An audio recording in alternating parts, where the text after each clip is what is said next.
I think we discussed it last year when a year ago, we were on air talking about Liv, and I did say that, Liv is going to change the shape of golf in many ways because money talks. Beyond the morality in this story, which is, in my mind, a huge issue, obviously, but it goes to show you that morality, money talks and morality walks, unfortunately, in this story. But having said that, I thought what Rory McIlroy said yesterday was true. I mean, if you can't beat them, join them. They have so much money. It is intense. It's going to be different. I don't know how it's going to shake down. I think it's still a framework in many ways of what's going to happen. I'm surprised that some players haven't talked about a mutiny of some sort and starting their own tour, which would be kind of ridiculous anyway. But it goes to show you that, when you have a lot of money, you can do a lot of things. Lost in all of this is Greg Norman, where he is, what he will do. I still think he's going to be part of this because he's so tied to the Saudis and what happened with Liv. I cannot see him just, unless he's getting a big check and walking away.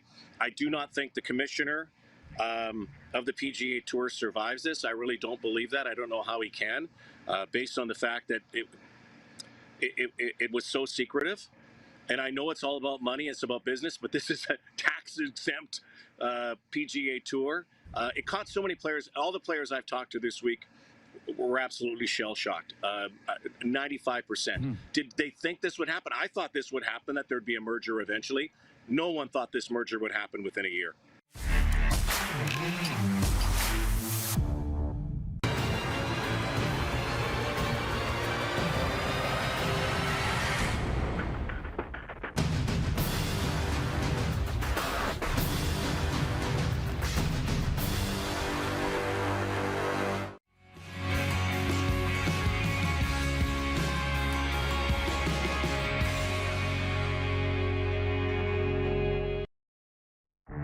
Now, a case could be made that Hamilton at Winnipeg could be the game of the week.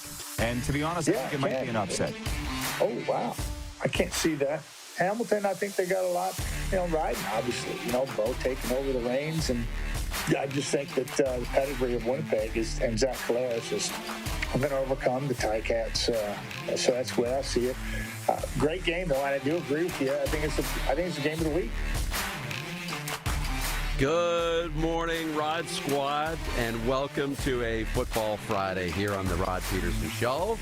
Darren DuPont in for RP, who is traveling today, so possibly tuning in from the airport. We'll check in the YouTube comments and see where Rod is at, but we say hello and good morning and welcome to another show. Yeah, ready to go here on a Friday. We are ready to rock and roll. Birds are chirping. It's a gorgeous day. We get ready for the weekend. CFL underway. The Panthers are back in the Stanley Cup final, and we got a lot to get to throughout the show. We'll tell you right now, the text line is open. 902-518-3033 is the number to reach the show. I've got the text line open, so send in your comments, questions, whatever you want to talk about. Maybe you have comments about Anthony Bass, the relief pitcher for the Toronto Blue Jays. We'll get to that a little bit later on. Shane Doan has been hired into the front office of the Toronto Maple Leafs. We'll talk about that a little bit later on. We'll tee you up for the weekend. If you got thoughts on that Bombers and Ticats game that Matt Dunnigan was talking about off the top, let us know. Maybe it's Riders and Elks on Sunday. All that happening. The website right now, rodpeterson.com. You can go there, vote on the poll question, get Rod's daily commentary. But let's welcome in the Silver Fox, Kelly Remple, who's going to join us here for two segments off the top. Kelly, happy Friday. Happy Friday to you. It's a good Friday. It's a beautiful Friday. Isn't it? How is it warm and sunny where you are? You're in Regina. I'm in Saskatoon. But how's the weather today? It's nice. We've had like that. I'm kind of a little bit done with the 31, 32 and sticky and kind of gross. So tonight's got a, kind of a different feel to it. Probably 5 or 6 degrees less, not quite as sunny, not quite as sticky and hot, kind of overcast, kind of smoky. Yeah. You getting a bit of that up there? Yep, a little bit up here. And you know what I'm sick of is, 32, 33 degrees, not a cloud in the sky. Everything is perfect until it's time to go to the ballpark, and then the thunder showers roll in. I was in Moose Jaw on geez, that would have been Wednesday night after a beautiful day. There wasn't a cloud all day. And then I get to Moose Jaw for the Miller Express game. I was going to do some play-by-play, and I'm sitting up there talking to James Gallo, and we look around, and all of a sudden, all the clouds roll in, massive thunderstorm. Yeah. You were there. You saw, I mean, even in Regina, the rain that night. I'm sick of that. Goodness. Hot day and thunder showers at night. There I was at about 10:30, quarter to 11 at night in my window well, scooping pails of water and throwing it into the backyard. Fun. Yeah, crazy times. We'll complain, though, about everything. If it doesn't rain, we complain that it's not raining. When it rains too much, we complain, oh, there's too much rain. Pick one, right, Darren? Pick one. Human nature. Well, look, we got ourselves a Stanley Cup final, and that's awesome. And that's where I want to start. Don't we? Carter Verhaeghe in overtime got the Panthers back in the series. If it wasn't for Matthew Tkachuk with a little over 2 minutes to go, tying that game, sending it to overtime, I thought, and I'll be honest, after Game 2 in Vegas, I thought this series was going to be over. I thought this is going to be another Colorado, Florida, Stanley Cup final, 96. Great Cinderella run by the Panthers, and then losing 4 straight, over. But they're back in it, and I think we have a series now. Oh, there's no doubt about it. I mean, those Game 3s, like they're so important for obvious reasons, especially when a team, is up by 2. Because it's probably going to go one of 2 different ways. And I know Florida's been there before. Obviously, we remember what happened very early against Boston. But, if you go down 3-0 this time, like I don't think lightning is going to strike again. So you're down 3-0, and the fat lady's bringing out the microphone stand, and she's getting ready to start singing. But it didn't happen, right? So. They come back, they tie the game late, and and score that big goal. We haven't seen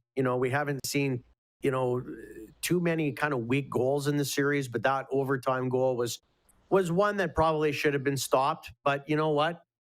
These 2 guys have put on a real show and throughout the course of the playoffs, and you just hope that the winner isn't. I always feel like you just hope that the winner in overtime isn't, a disaster or something that's almost embarrassing. And it wasn't. It was a nice shot, but one that the goaltender probably should have had. But what are you going to do? Now we've got a situation, though, Darren, like you said, where it's like, who knows? We're probably looking at, I would think, 6 for sure. Wouldn't you think? Yeah. Clark, am I having an issue back here? Is it my end or is it Kelly's? Okay. It could be me. I'm just getting a little choppy feed on my end. I apologize for that to the viewers that are watching, and we say hello to everybody on YouTube. I could lag on the internet too much, but you're right, Kelly. Like, there is over, but one bounce, one swing, that moment of Tkachuk at the end of regulation to get that game in overtime can completely shift the whole series. And we saw a difference in Tkachuk after. That was the gutsiest win he'd ever been a part of, right? Yeah. There's a guy, he's a really interesting case study, Matthew Tkachuk. He's a really interesting guy. I would think that managing him as a coach is a lot of work. Because on one hand, you don't want to take the teeth out of a tiger. I've heard different coaches. In fact, I was talking to one this morning at the office who also has the initials Double D and might be the greatest Regina Pat of all time. I'll let you figure out who that was. I've heard him say it to me years ago, and other coaches, is you'd rather take a guy that's on the edge, and you'd rather have to pull him away from the edge than the guy that's so far away from the edge that the FBI can't find him. But at the same time, Tkachuk is one of those guys where, like, for example, let's go back to take a look at Game 2 and to some extent Game 1. Spent the first 2 games taking undisciplined penalties, and he wasn't on the ice. You can't perform when you're not on the ice for your team. And so, but at the same time, you don't want to neuter the guy and tell him like, well, we don't want you playing on the edge, because when he doesn't do that, he's not effective. Like he's just not an effective player when he's not, playing with that sort of that kind of almost like a loose cannon type of behavior where he's a little bit unpredictable and he's in people's faces and he's creating havoc. That's what you want from him. You want him in the paint. You want him bumping into the goaltender. You want him, flattening guys. I mean, look at the hit that he threw in game number 2. But I thought that last night was a better example of him, delivering kind of like that balance, I guess, that we're looking for. And at one point, I thought he might have been in the doghouse, because wasn't it the start of overtime? You didn't see him for 3 or 4 or 5 shifts. There was like 3 full rotations of lines, and you didn't see him on the ice. So who knows what's going on there? I know Paul Maurice loves him. He said that a million times.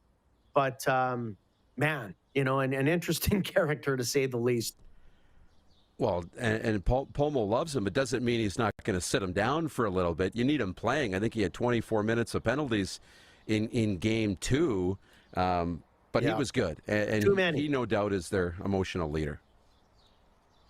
Oh, no doubt about it. No doubt about it. Let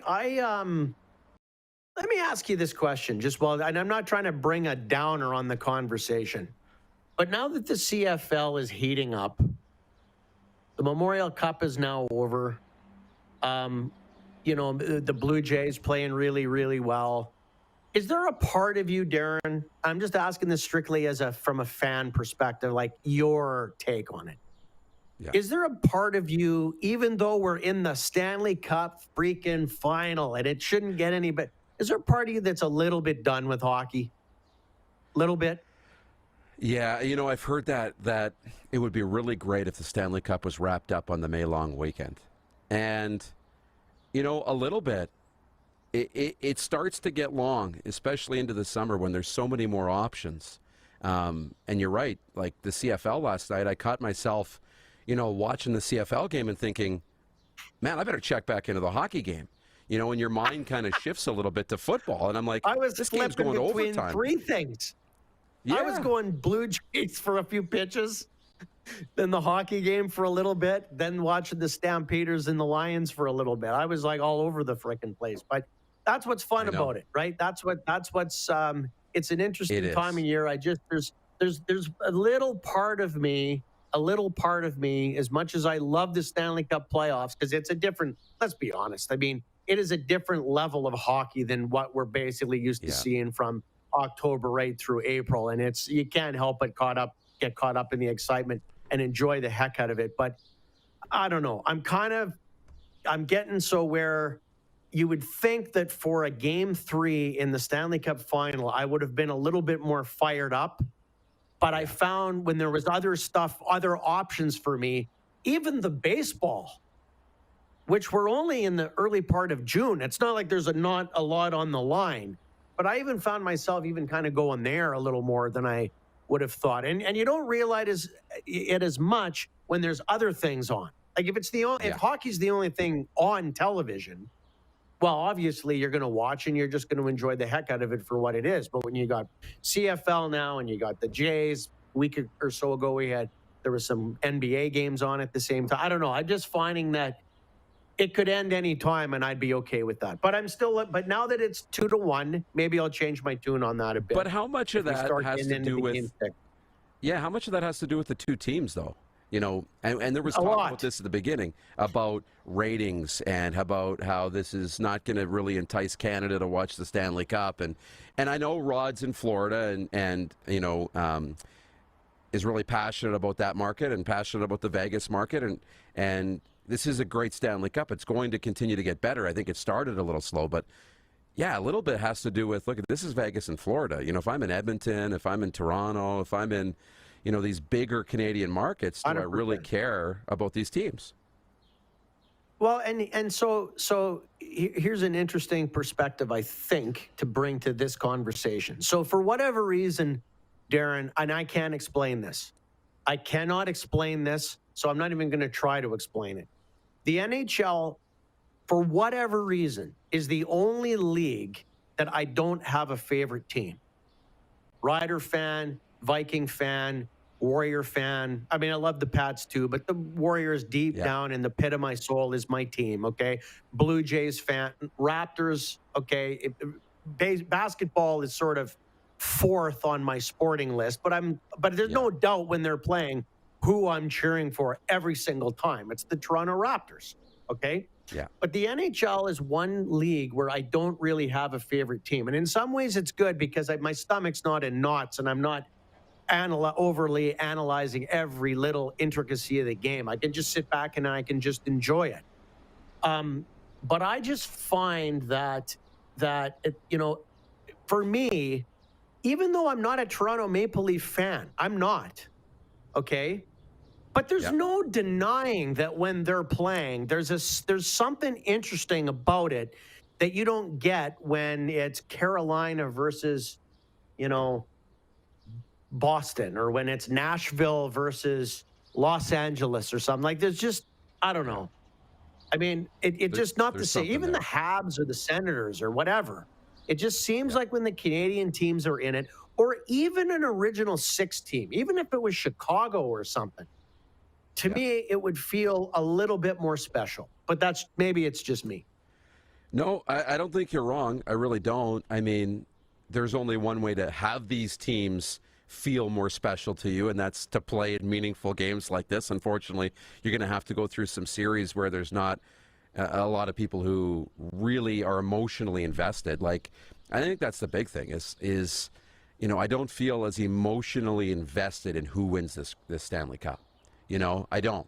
And I like it, and I'm happy for those markets. And I was in Florida with Rod for our 1000th show, and I love that market is growing and passionate. And we saw Dan Marino out there banging the drum last night, and we saw Tua Tagovailoa out there in the jersey and cheering, and I really like that, and that's awesome. And Vegas, that's a special place already as well.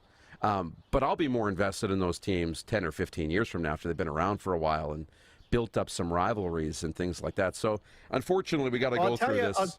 Right. I'll tell you one thing that does change my tune a little bit here. I'm scrolling through my text. A friend sent me a screenshot not too terribly long ago, and I may not be able to find it.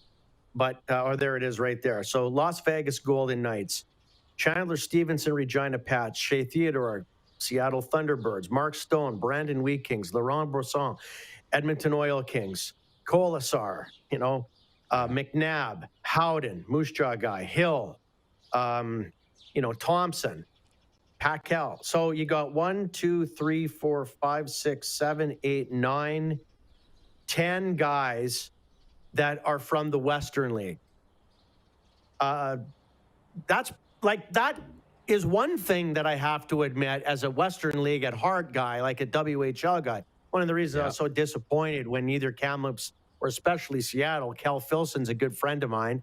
He was the architect of building that Seattle Thunderbirds team. And we could go off on another rant about this, but we might put half of our listeners to sleep. But if the WHL wasn't going to win it this year with 5 World Juniors on that Seattle team, then when is the WHL ever going to win?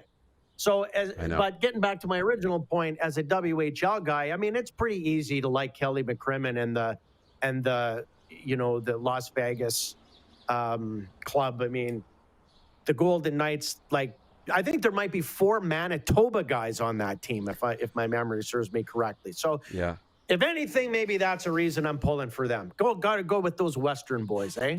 Well, it very much is from that Brett Howden, right? And that was the Sam Steele era and all of those guys. But you got Kolasar, on one side, and Shea Theodore. On the other side, you got Josh Mahura. It's almost a repeat of that league final, the Pats and the Thunderbirds. What a series, what a playoff run that was. Look, we got to take a break.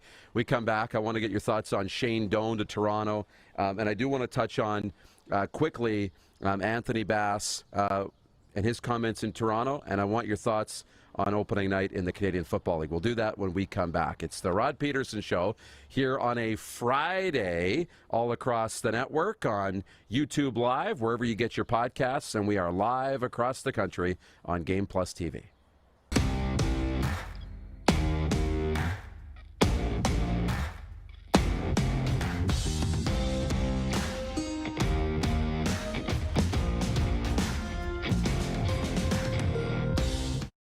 Woody's RV World presents the Summer Football Road Trip, hosted by the Rod Pedersen Show and Engelheim. Tickets now available at rodpedersen.com. Charter transport, accommodations at the beautiful Hotel Clique, June 23rd to 25th. All the details at rodpedersen.com.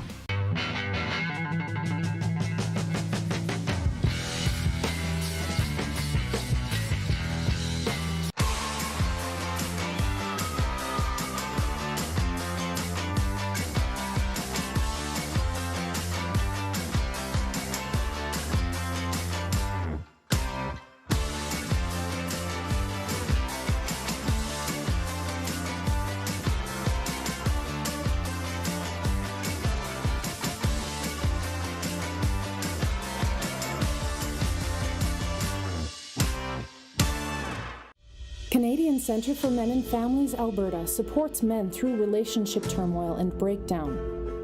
Men face the realities of relationship breakdown in a way that is unique. These men need a safe place to belong and have meaningful conversations that help equip them to create a better future for themselves and their families. CCMF Alberta programs responsibly address the results of trauma on men's mental health. CCMF Alberta, because children need their fathers too.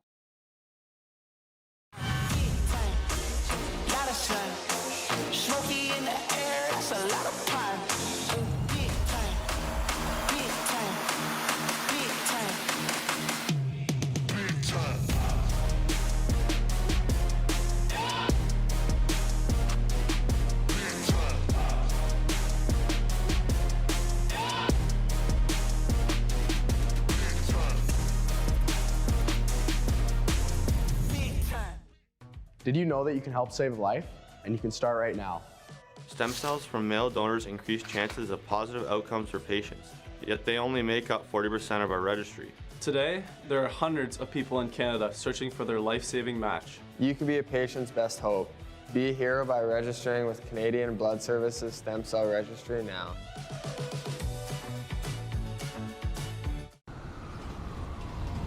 I'm Bridget Lacquette. I'm a First Nation Olympic silver medalist, and I'm proud to represent Indigenous hockey players across Canada. Each year, hundreds of Canadians need a stem cell transplant from an unrelated donor to save their life.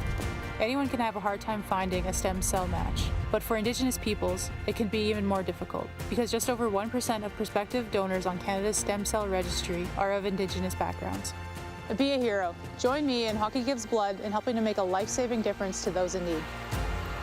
Register today at blood.ca/beahero. Here's how your business can be a part of Canada's fastest growing sports talk show. All you have to do is contact us, and we will tell you all about the dynamic and exciting marketing opportunities we have, utilizing a fully integrated 360-degree multi-platform. Imagine your business seen and heard across Canada on Game Plus TV and around the world on the Rod Pedersen Digital Network. You will use one of the most overused expressions in sports. You gotta be kidding me. Get your business involved. Contact the Rod Pedersen Show today.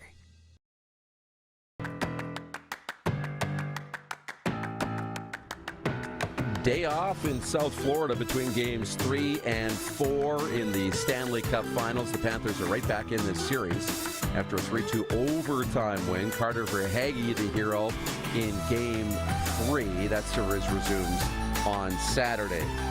Just before we bring in Kelly Remple, an update from Roland Garros in the French Open. Semifinals underway today. Number 1 ranked Carlos Alcaraz, the young kid, in tough against Novak Djokovic.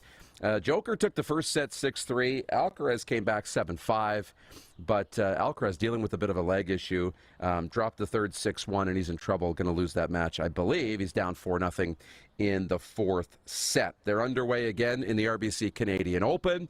In Toronto, we'll update round 2 action. Corey Connors shot a 567 in round 1, sat in a 4-way tie for the lead. Roy McIlroy, 2-time defending champion, -1 on the day. Okay, let's bring in the Silver Fox.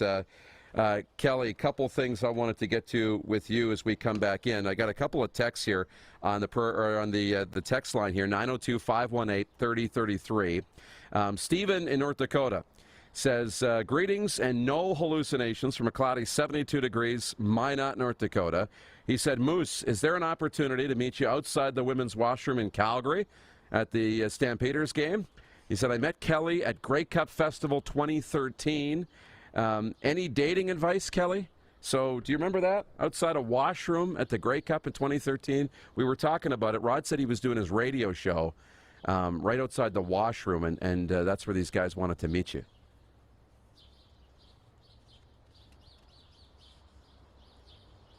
Oh, I've lost lying and audio. saying, "Oh yeah, good guy."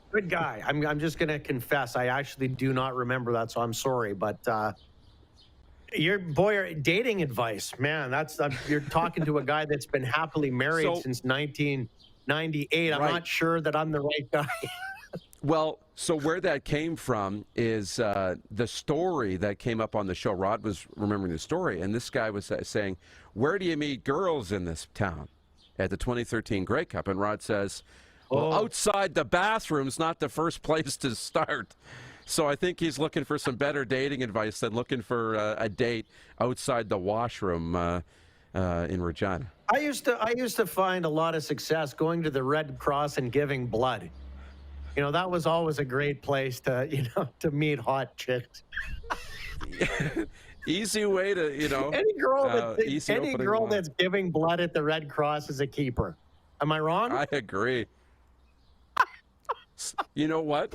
Speaking of that, Leanne has probably donated blood like 24 times. So, and she's a keeper. So, you're right on that. How about that? The Red Cross and the Canadian Blood Services. Free advice, no charge on that. And Wolf writes in on the text line as well. He says, hey, Moose, Panthers have a little life. He said the team that wins Game 4 probably wins the Cup. And he says, funny, no one stepped up after Tkachuk got hit in Game 3. He said 3 people ganged up on Tkachuk after he hit Eichel. So an interesting difference in how the two teams responded after big hits. Do you got a thought on that? I'll just say this. Circumstances always dictate that kind of stuff. So they're going to react differently at different points in the game with different scores. It's as simple as that. One's a 4-goal game or 5-goal game. The other one is a tight game, right? Yeah, big difference on that. I did want to get your thoughts on this really quick. One thing I noticed, and I was having a conversation with Phil, one of my good friends, and we were talking, the focus shifted in the conversation to the officials. There were 15 minor penalties in Game 3. I think the power plays ended up 6-5. To me, that's the biggest difference in the playoffs right now is not the officiating. I'm not making a comment about good officiating, bad officiating. It's just different. I mean, the playoffs forever used to be if you had 3 or 4 power plays, period, that was a lot in a playoff game. But to have 11 power play opportunities and 15 total minor penalties, that's a lot for playoff hockey, isn't it? Well, it is, but I guess the thing that always baffles me is why is there 2 penalties in one game and 15 in the next? Or where's the rhyme or reason as to, I don't know. Hockey is the one game to me that would seem to me to have the widest range of what's a penalty, what isn't a penalty at various points in the game and depending on which crew is officiating the game. Like in baseball, it would be the opposite. A strike is generally pretty close to being a strike. I understand some umpires have different types of strike zones, and I understand that. But I don't think they call a different type of strike in the 7th inning than they do in the 1st inning. Whereas hockey, depending on the score, depending on the teams, depending on the circumstances, the game is completely called differently. And I think that's what frustrates people. Like, I'm sure Paul Maurice was ready. His head was ready to explode with that penalty that they gave, the Florida last night with whatever it was, 11 seconds left in the 3rd period. So Vegas gets to basically start the overtime with almost a full penalty. Did you see that call? Yeah. Like, what on earth would make you call that after all of what you've let go in that game? And you're going to call that at that point? I know. That's the stuff that drives people crazy, in my opinion. I know.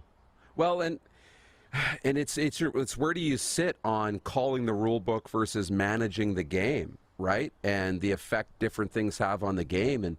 And I feel like, in that moment. And I would probably fall more into the game management side. I probably would. And that's going to upset a lot of people because the rules are the rules are the rules, and it should be the same here as the same there. And we don't apply the law that way. Like, situation matters, right?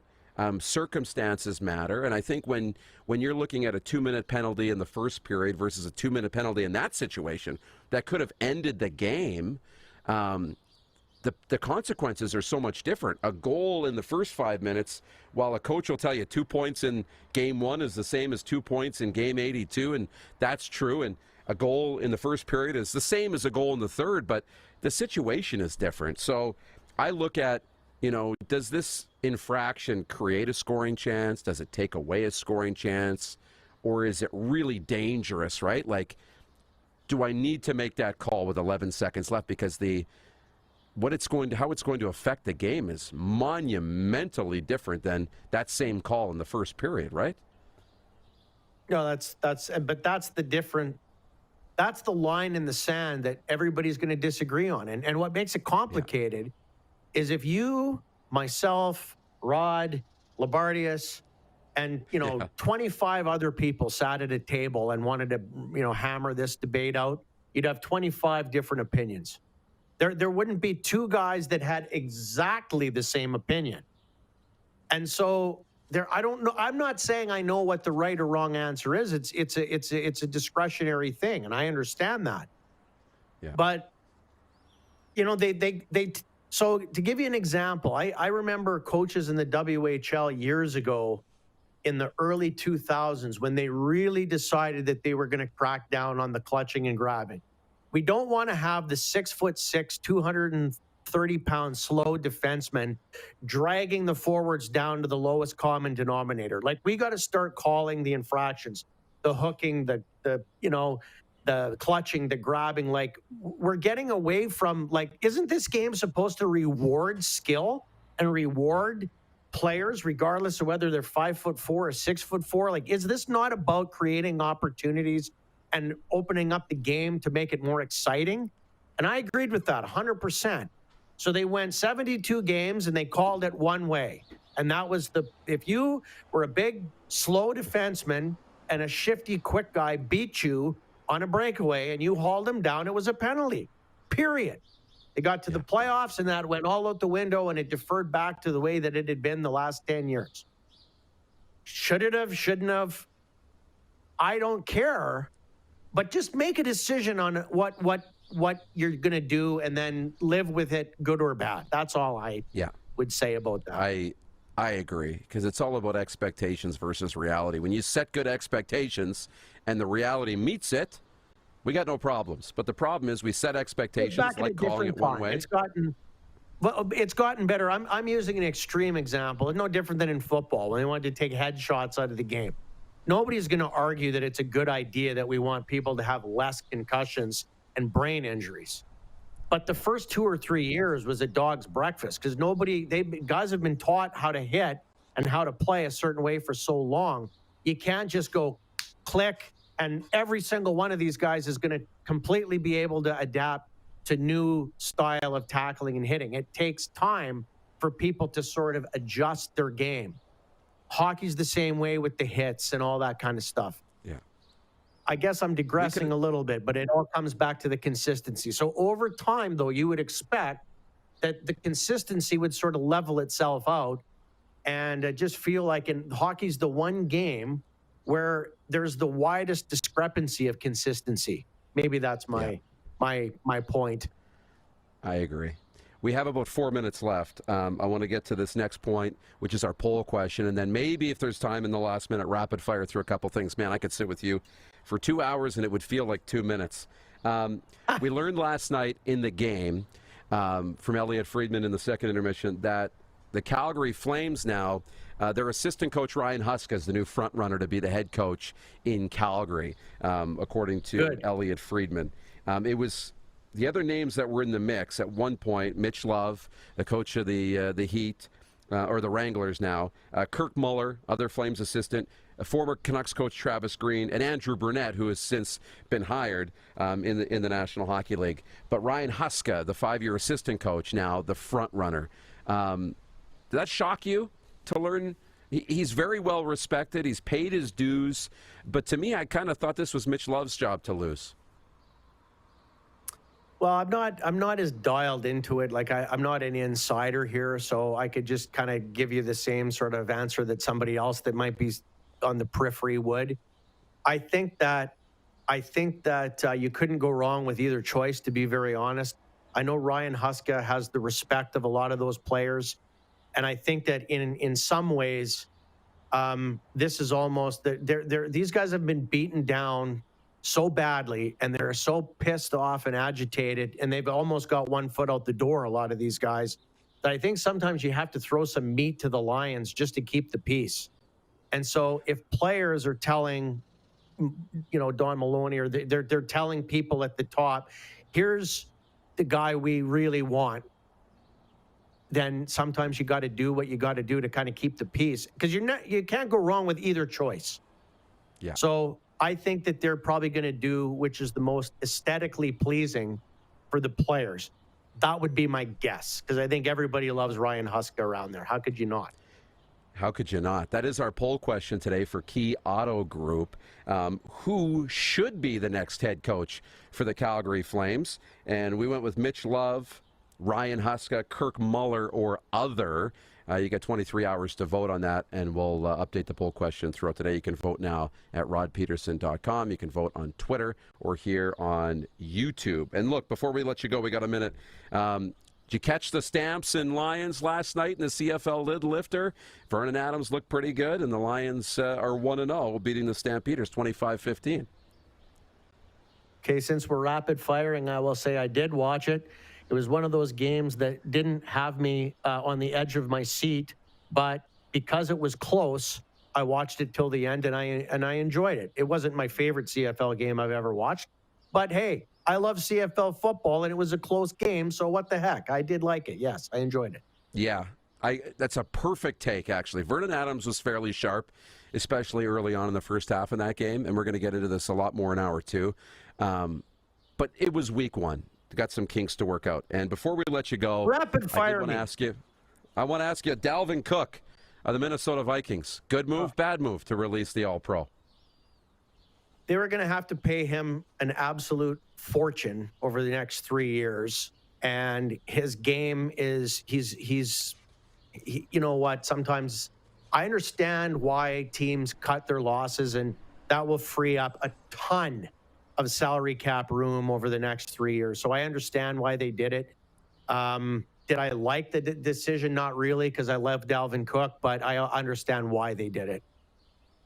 And Anthony Bass came out, and I don't think he actually apologized for what he said, but he didn't want to be a distraction to the team, and he wishes he wouldn't have posted it. Can he stick around with the Blue Jays, or should they cut their losses altogether? Oh, boy. Can I give a slightly longer than rapid fire question here? Do I have at least a minute? That's it. And then we got to go. Okay, so let me just say this. I may be the wrong person to ask about this kind of stuff, and I apologize. I don't want to offend our viewers. It seems like everybody's offended very easily these days, and I don't mean to be that guy. But I personally don't go to a rock concert or don't tune into sports or I watch that stuff to get away from the painful mental exhaustion I get when I watch the news. So the last thing I want are athletes and entertainers to constantly weigh in on what church they go to and which God I should pray to, which political party I ought to vote for, whether I should wear a mask or get vaccinated or not. I don't care what they do. So it shocks me that they would think that I would give a rat's ass what they do. I don't care.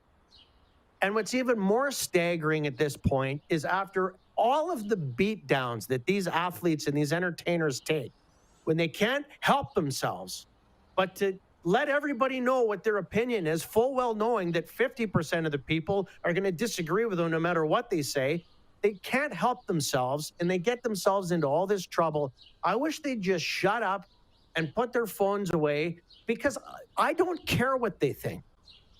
And I just don't know what it is going to take to get these guys to smarten up and stop weighing in on their political and their views on religion and politics and COVID. What's wrong with you? Now all you've done is you've created a huge distraction for your team and yourself. Are you nuts?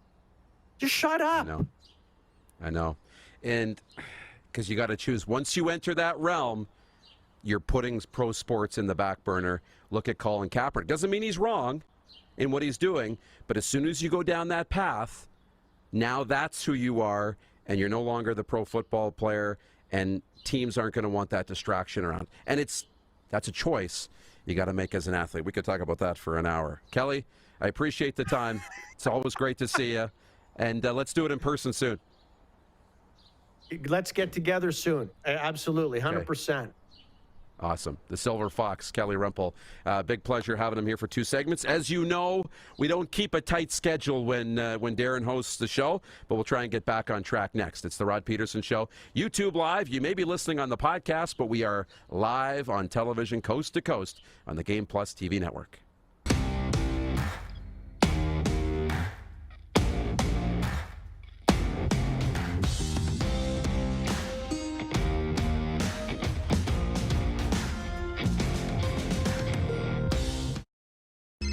Text 902-518-3033.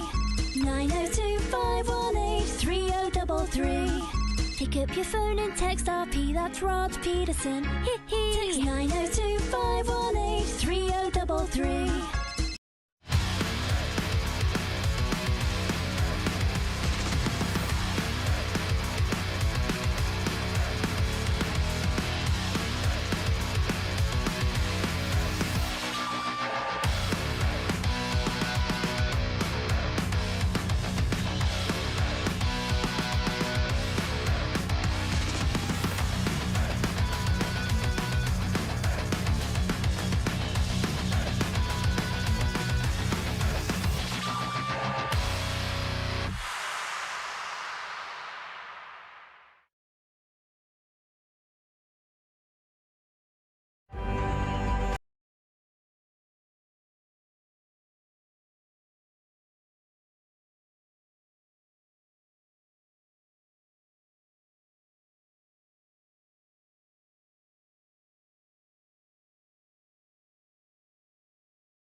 We're all capable of doing more.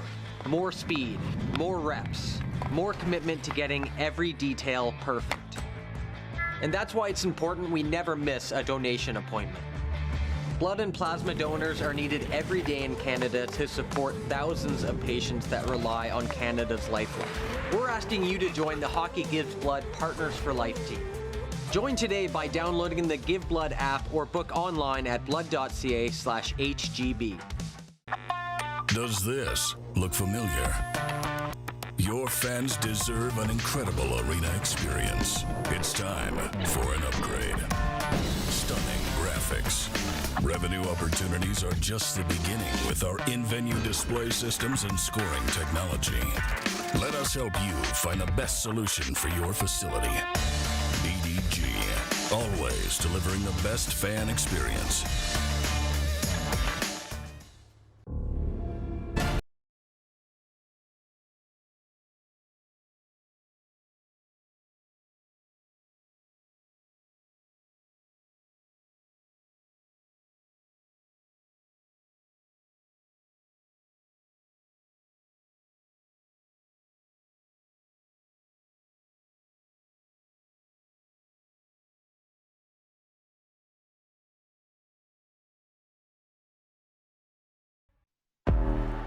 Gotta hit the beat.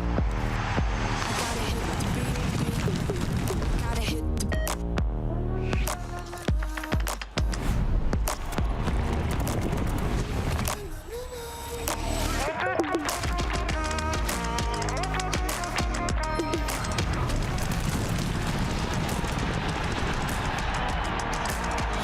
dark horse bets today.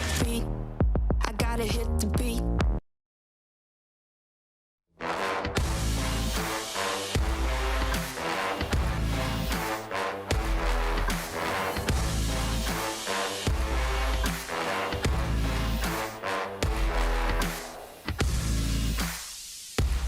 Yeah, welcome back to the show. I told you we don't keep much of a schedule when the Moose is hosting. I had my camera moved too.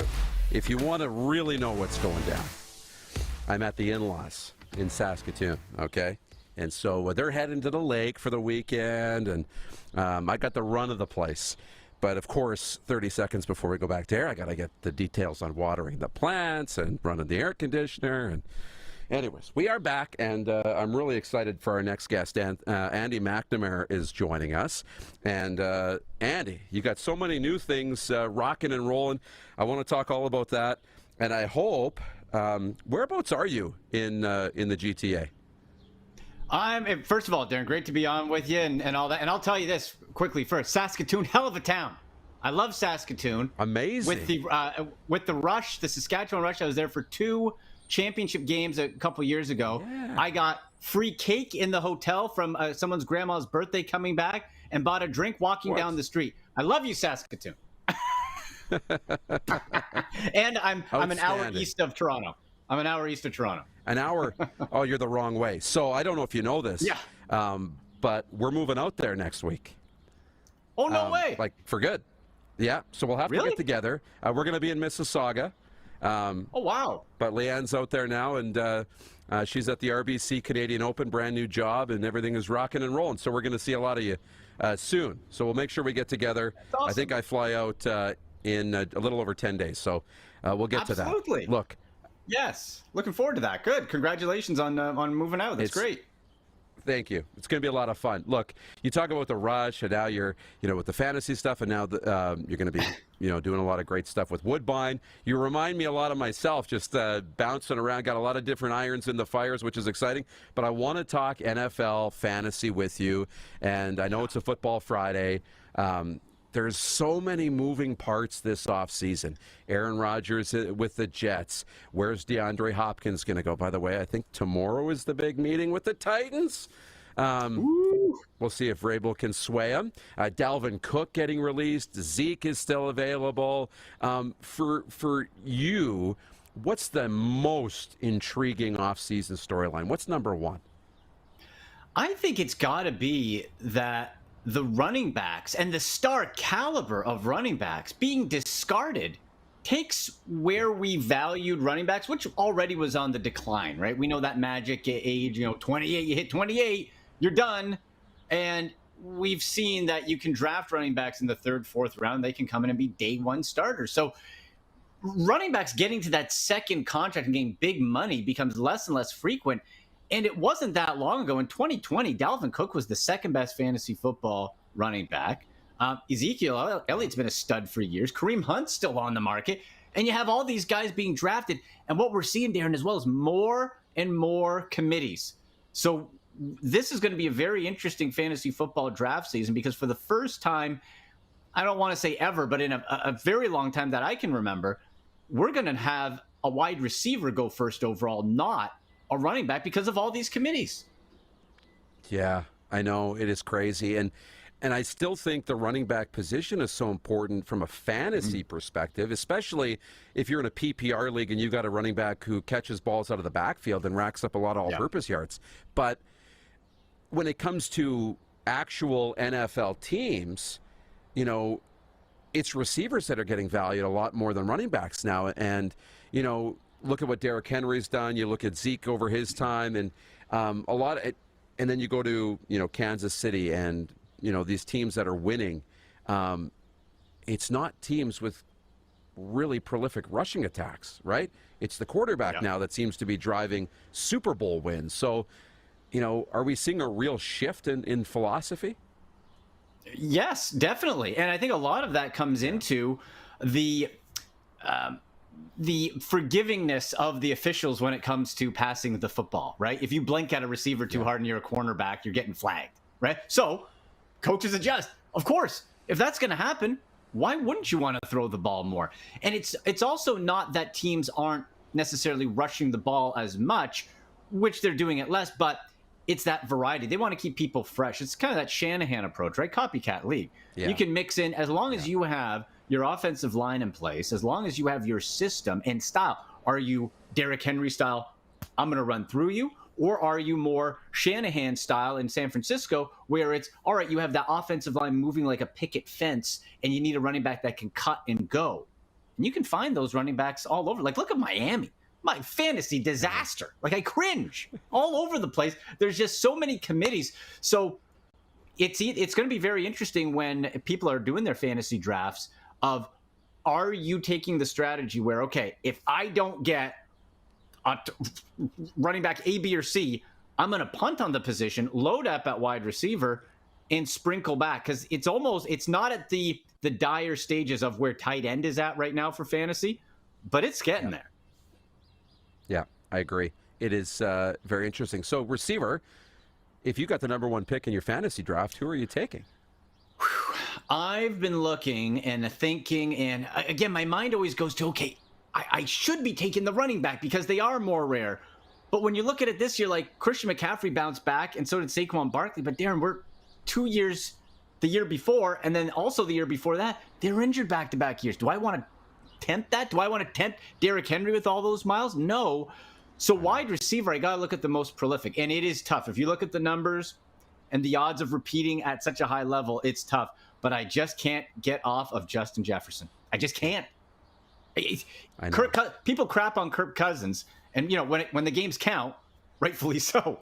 But fantasy-wise, he will throw it to. It's almost like a Devontae Adams, Aaron Rodgers back with the Packers type of volume. He's going to throw it to Justin Jefferson. He's going to throw it to Justin Jefferson, and Justin Jefferson, he's going to catch the football. So I put Jefferson 1 and Jamar Chase as a very almost a 1B, like right underneath. But the health factor last year spooked me a little bit, and that you still have a T. Higgins and a Tyler Boyd that could steal some share. He's going to be just fine. But in Minnesota, it begins and ends with Justin Jefferson. So you want that volume. Yeah, and I'm really curious to see the dynamic duo in Miami, what type of a step forward they take. But look, it's a short segment. We got less than a minute. Tell me about DeAndre Hopkins and where you think he ends up with Deshaun Watson in Cleveland, in Tennessee, or somewhere else. I think if you're looking at a team that needs him, good Lord, Tennessee. Right? Like, come on. You got Traylon Burks. Nothing against the guy, but good. Come on. I think it really depends that's it. And Derrick Henry. So it really depends what the Titans want to do. Is this all right, we'll do Tannehill, we'll do Levis, and then we'll sort of half tank and try to get a guy. What's the strategy? If you go for need, it's Tennessee. New England, does DeAndre Hopkins want to reunite with Bill O'Brien, who was his head coach in Houston? What was that relationship like? Yeah, I don't know. In Cleveland, it's a fun idea, but Darren, quite honestly, I don't think the Browns need an aging receiver who he's on the decline a bit, still very useful, but he's not a number 1. He's going to be wanting number 1 money, at least $15 million that Odell Beckham Jr. got, and he's way better than Odell. So where do you sprinkle him in? I think the Chargers, they're super cheap typically, but the Chargers could be very interesting. If I'm looking at it, I hope for the Titans' sake that they get him because that would be a much-needed boost to that offense.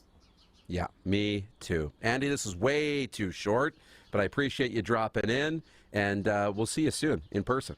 Absolutely. Hey, safe move out there. Thank you. Andy McNamara joining us here on the show. Appreciate the time. We're going to take a break, come back with viewer takeover in the final segment. It'll be a short one, but again, this is how we roll when I host the show. Clark is used to it. It's the RP Show live on YouTube, Game Plus TV, and wherever you get your podcasts.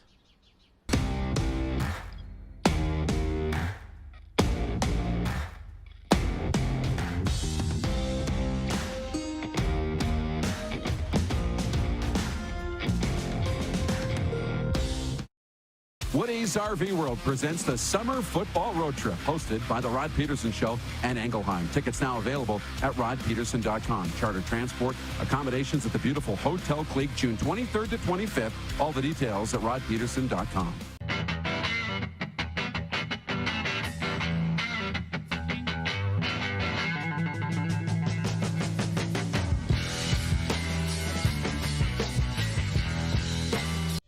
Canadian Centre for Men and Families Alberta supports men through relationship turmoil and breakdown.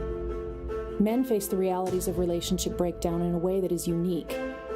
These men need a safe place to belong and have meaningful conversations that help equip them to create a better future for themselves and their families. CCMF Alberta programs responsibly address the results of trauma on men's mental health. CCMF Alberta, because children need their fathers too.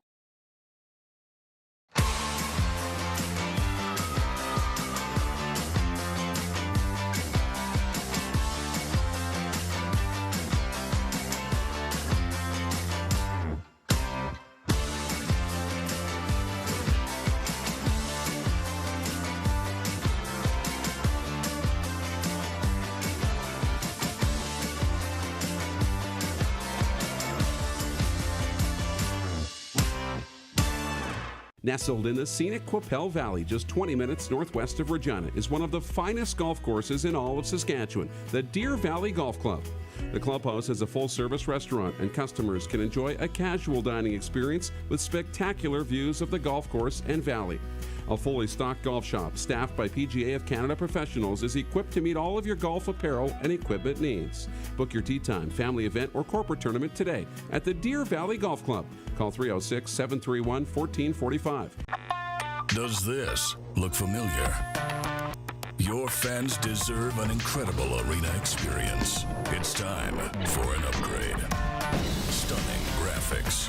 Revenue opportunities are just the beginning with our in-venue display systems and scoring technology. Let us help you find the best solution for your facility. DDG, always delivering the best fan experience.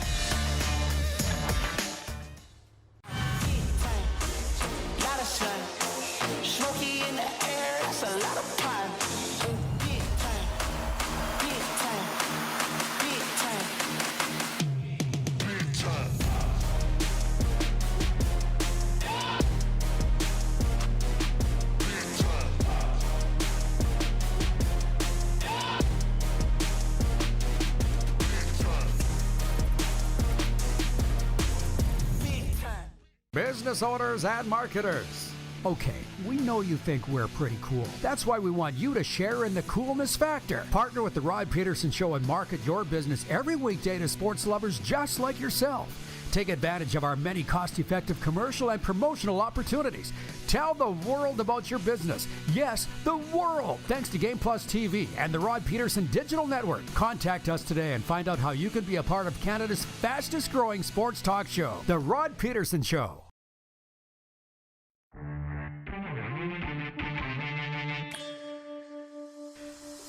A day off in South Florida, the Stanley Cup Finals. It will resume on Saturday. But we've got ourselves, did you say 30 seconds? We're in the final minute of the show. Welcome to the end of hour one. We're going to go deep on football in hour two. I'm going to see we're going to see in hour two. So football. Ryan Ballantyne on the Stamps and Lions. Taylor Shire will be alongside, and we'll get to all the CFL stuff for the weekend. So stick around.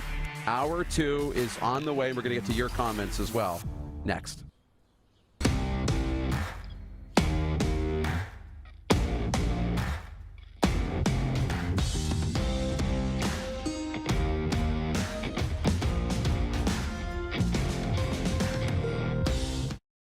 Woody's RV World presents the Summer Football Road Trip, hosted by the Rod Pedersen Show and Engelheim. Tickets now available at rodpedersen.com. Charter transport, accommodations at the beautiful Hotel Clique, June 23rd to 25th. All the details at rodpedersen.com.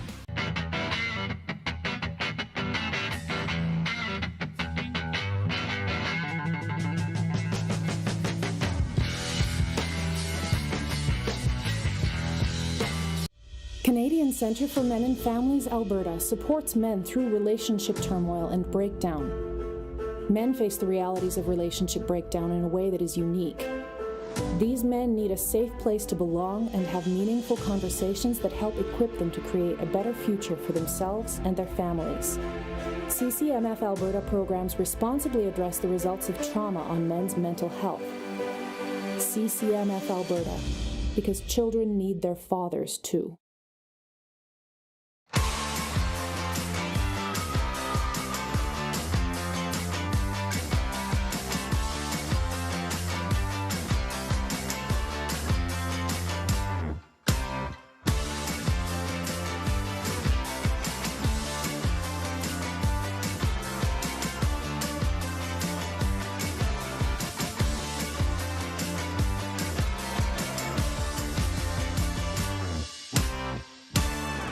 Nestled in the scenic Qu'Appelle Valley, just 20 minutes northwest of Regina, is one of the finest golf courses in all of Saskatchewan, the Deer Valley Golf Club. The clubhouse has a full-service restaurant, and customers can enjoy a casual dining experience with spectacular views of the golf course and valley. A fully stocked golf shop, staffed by PGA of Canada professionals, is equipped to meet all of your golf apparel and equipment needs.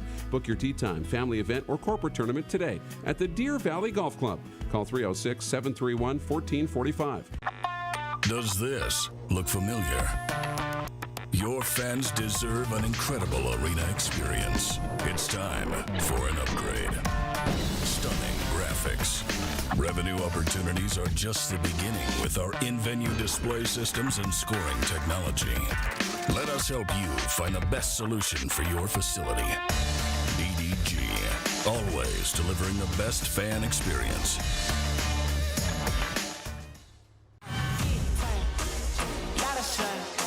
Smoky in the air, that's a lot of pine. Big time, big time, big time, big time.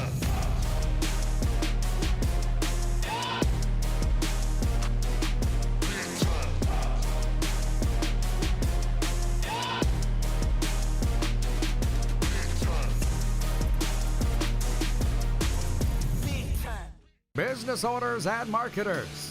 Okay, we know you think we're pretty cool. That's why we want you to share in the coolness factor. Partner with the Rod Pedersen Show and market your business every weekday to sports lovers just like yourself. Take advantage of our many cost-effective commercial and promotional opportunities. Tell the world about your business. Yes, the world. Thanks to Game Plus TV and the Rod Pedersen Digital Network. Contact us today and find out how you can be a part of Canada's fastest-growing sports talk show, The Rod Pedersen Show. Absolutely awesome to see you down in Florida, Roddy. Unfortunately, you are at the grind. Working. LOL. Enjoy it, man. You deserve it. How about that? Listen, please don't feel sorry for me. Darren, do you feel sorry for me when I got to work? I feel sorry for me. Exactly. Kind of a life that I could settle into. Hell yeah. Fun, sun, and surf. It's the Rod Pedersen Show. Day off in South Florida at the Stanley Cup Final after the Panthers took Game 3, 3-2 in overtime. Carter Verhaeghe and Matthew Tkachuk, the heroes. And wouldn't you know, in an overtime goal where Carter Verhaeghe scores to put the Panthers on the board in the series, it's Sam Bennett delivering the pass, and it's Matthew Tkachuk in front of the net. All the usual suspects, but the Panthers are in it. But look, this episode of the podcast, this hour of the TV show, is going to be dedicated mostly to football. We got a couple hockey points, but mostly football here on a Football Friday. Darren DuPont in with you here today. Rod is traveling on a Friday. He'll be back on the show on Monday. Plenty to get to here in hour two, so let's just slow down. We went really fast in hour one. We're going to slow down and get through a little bit of homework here. The text line, 902-518-3033. You can head to rodpedersen.com for the poll question, Rod's commentary, latest updates from the show. And we're going to update that poll question right off the hop here. We asked it back in hour one. Our poll question relates to the Calgary Flames. Last night, in the second intermission, we learned from Elliot Friedman that Ryan Huska now is the front runner to become the next Flames head coach. Don't know when it will be announced. We're waiting to hear on that. Ryan Huska, the 5-year assistant of the Flames. He's paid his dues, very well respected. Former head coach of the Stockton Heat, their former AHL affiliate. Former head coach of the Kelowna Rockets, a Western Hockey League championship. Took them to the final of the Memorial Cup. But on the poll is who should be the next head coach? Ryan Huska, Mitch Love, Kirk Muller, the other Flames assistant, or other. Mitch Love still leading the way with 46% on Twitter. Ryan Huska at 19%. Kirk Muller actually has 23% of the vote, and other at 12. So you've got 22 and a half hours to vote on that, or 23 hours to vote on that one. At rodpedersen.com and on our channels and here on the program. Coming up here in hour two on a Football Friday, Arash Madani will be alongside later. And Clark, it's going to get crazy in hour two, too, because I just realized I get to talk tennis with Arash But he's in South Florida covering the NBA Finals. We'll talk to him about that, the Stanley Cup. But I really want to talk to him about the Blue Jays and Anthony Bass. And because he's typically in that Toronto market, I do want to ask him about Shane Doan, who's now officially been hired as a special advisor to Toronto Maple Leafs GM Brad Treliving. How does that affect Austin Matthews and the potential re-signing of the Leafs superstar? So we'll talk to him about that. Taylor Shire will be alongside from the Regina Leader-Post to tee up Sunday's game between the Riders and the Edmonton Elks, and Ryan Ballantyne will be alongside here shortly to tee up to recap the opening game in the CFL season, a 25-15 BC Lions victory over the Calgary Stampeders. Big thanks to Kelly Remple for joining us in hour one. If you didn't get a chance to hear that, great conversation. Go back or listen to the first hour of the podcast, the previous episode. That's a good one. And also to Andy McNamara talking NFL fantasy football after we found out Delvin Cook being released by the Minnesota Vikings, and DeAndre Hopkins set to visit with the Tennessee Titans this weekend. So lots going on today, but we get to talk football. So let's bring in Ryan Ballantyne, 3downnation.com. I believe we got Ryan here. How are you, my man? What's the latest and greatest? I don't have him. I think Ryan's muted. It would be better if I unmuted myself. I didn't want to. I was yelling at my kid earlier to get going, so I didn't want you guys to have to hear that. But I'm still doing well. I'm still doing well here, ready to watch the CFL season. It may not have gone the Stampeders' way last night in a lot of different ways, but at least Cody Grace can still kick the cover off the ball, and so, we got to see a lot of Cody Grace last night, and anytime you can watch a guy do his job that well, it was worth the price of admission. What did you learn last night besides that in the game? Vernon Adams, I thought, was pretty sharp, at least for the first half, was really good. What was your initial takeaway from the opener? Well, I agree with you that Vernon Adams is really good. I think we saw this last year with the BC Lions. As good as Nathan Rourke was, and he was phenomenal, the offensive system employed in BC does a great job of getting their receivers open. They find those soft spots in zones, or they're able to win their man coverage battles. BC receivers get open often, and I think when you've got guys that have no one within 3-4 yards of them, it should be pretty easy to make your completions. Vernon Adams did that last night, so I was pretty. I was pretty impressed with what their offense was able to do. On the flip side of that, there was no pressure from the Calgary defensive front in that first half. They really didn't start to move across the line of scrimmage until late in the third quarter. 0 sacks on Vernon Adams. So that was a tough one. Cam Judge did end up with an interception, so he's in fine form. Here's the numbers. Vernon Adams Jr. was 27 of 35 for 288 yards, 2 touchdowns, and an interception. Added 35 yards rushing with a touchdown, so that was good. Taquan Mizell, 81 yards on 12 carries for BC. Dominique Rhymes, that was the big one for me, big game for him. 8 receptions on 13 targets for 118 yards. For the Stampeders, what's your takeaway from Jake Mayer's opener now without the shadow of Bo Levi Mitchell? Jake Mayer went 20 of 36 for just 166 yards, 1 touchdown, 1 interception.